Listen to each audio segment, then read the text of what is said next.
প্রথমত আপনারা জানেন গতকাল মিডনাইটে 12টার সময় যে ডিজাস্টারটা হয়েছে মেটিয়াবুরুজ এলাকায়, তাতে এখনো পর্যন্ত প্রায় ৬-৭ জন মারা যাওয়ার খবর, ৬ জনের তো কনফার্মই হয়েছে। আমি নিজেও এক্স হ্যান্ডেলে ৬ জনকে আমার কন্ডোলেন্সেস তার ফ্যামিলিদেরকে জানিয়েছি।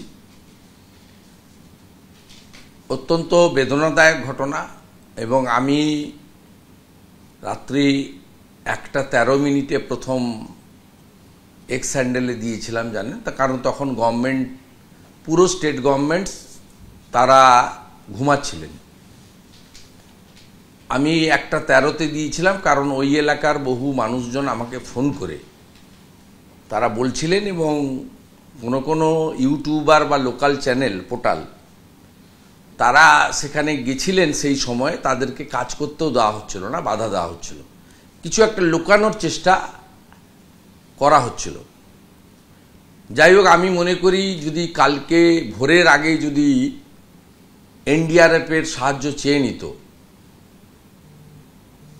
মুখ্যমন্ত্রীর আসার অপেক্ষা না করে, তাহলে মৃত্যুর সংখ্যাটা কমে যেত। ডেবরির নিচে যারা ছিলেন তাদের অনেকেই মারা গেছেন এখন অবধি। প্রথম তো 2 জন মারা গেছিলেন, 4 জনকে তো পাওয়া গেছে মৃত হিসেবে। এই টাইমটা চলে যাওয়ার জন্য শ্বাস বন্ধ হয়ে বা সিরিয়াস ইনজুরি হয়ে মারা গেছেন। আমি প্রথমত সরকারের এই দায়িত্বজ্ঞানহীনতার নিন্দা করি। দ্বিতীয়ত, এই যে সিম্বলিক আজকে এই জিনিসটা সামনে এসেছে, এর সঙ্গে সন্দেশখালীকে না জড়লেও, সন্দেশখালী তো শাসক দল স্পন্সর যে কাণ্ড কারখানা সামনে এসেছিল,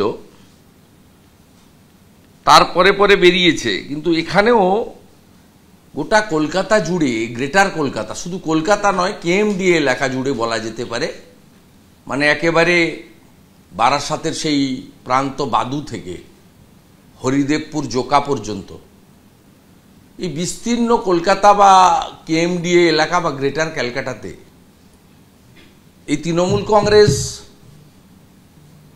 আসার পর থেকে, 2010-এর পর থেকে, তারা কোথাও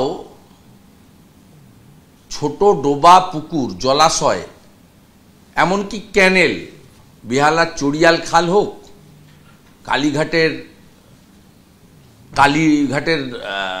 নালা হোক, বা দত্তাবাদ লেক টাউনে ক্যালকাটা ক্যানেল হোক, কোথাও বাকি রাখেনি। এবং যদি এই অডিট করানো যায় কোনো ইন্ডিপেন্ডেন্ট এজেন্সিকে দিয়ে, বা সিপিডাব্লিউডির মতো কোনো কম্পিটেন্ট ভারত সরকারের সংস্থাকে দিয়ে, ইফ নেসেসারি কোর্ট মনিটরিংও হতে পারে, তাহলে আপনি দেখবেন কয়েক হাজার পুকুর বোজানো হয়েছে, এবং সেখানে কাউন্সিলর, লোকাল পুলিশ এবং কর্পোরেশন বা মিউনিসিপ্যালিটির মাথা থেকে ইঞ্জিনিয়ারিং সেল একসঙ্গে তারা এই কাজগুলো করেছেন।